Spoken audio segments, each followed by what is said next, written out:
The Necromancer is an interesting class in ESO that is, however, in dire need of a rework. A summoner-like class that utilizes temporary minions to deal damage and clear content. The introduction of class mastery passives with update 50 has increased their potential a bit, but Necromancers still need a lot of work to become as competitive as other classes in the Elder Scrolls Online.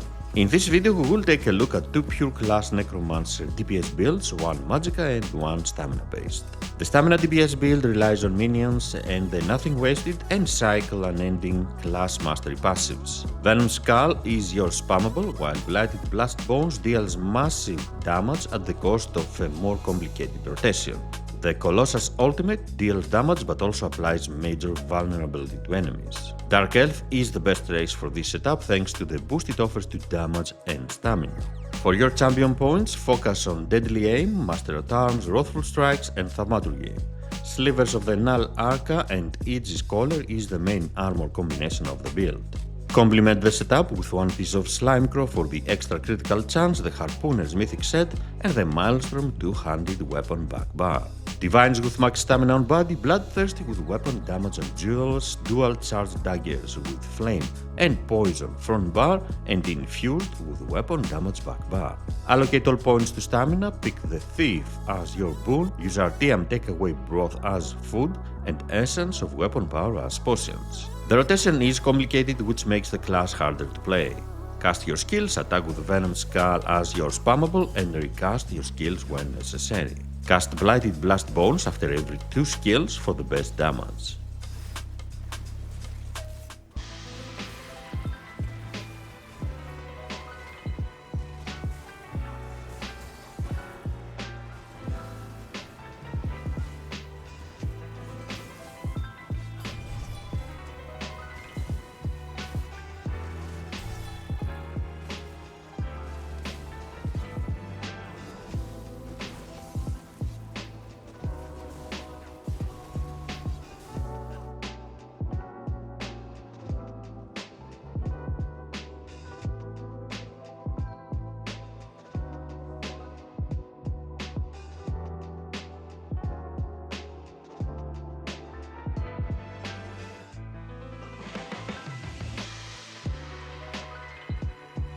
The Magicka setup also relies on minions and the nothing wasted and cycle unending class mastery passives. Ricochet Skull is your spammable, while Blighted Blast Bones also assists with great damage. High Elf is the best option for this setup thanks to the boost it offers to damage and Magicka. For your champion points, focus on Deadly Aim, Master at Arms, Wrathful Strikes and Thaumaturgy.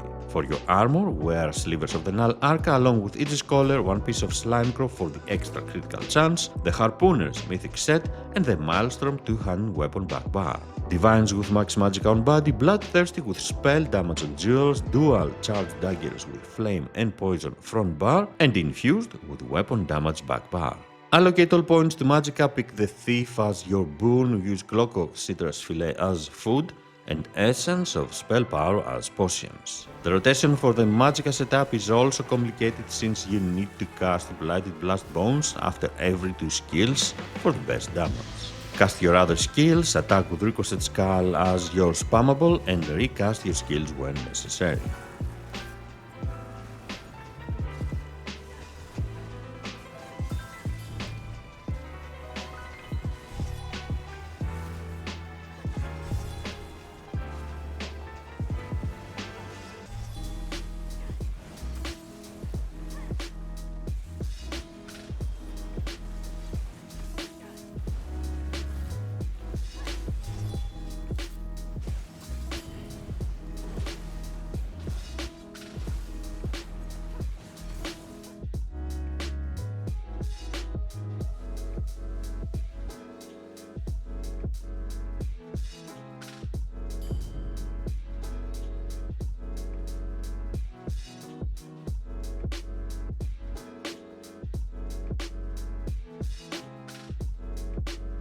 Both setups can complete group content but also uses solo gameplay. However, they are not the strongest and you will need to be careful against tougher enemies. What do you think of the Necromancer right now? Are you happy with the state of this class? What kind of changes would you like to see in the future? Thank you for joining me. Don't forget to leave a like, comment and subscribe for more builds and guides.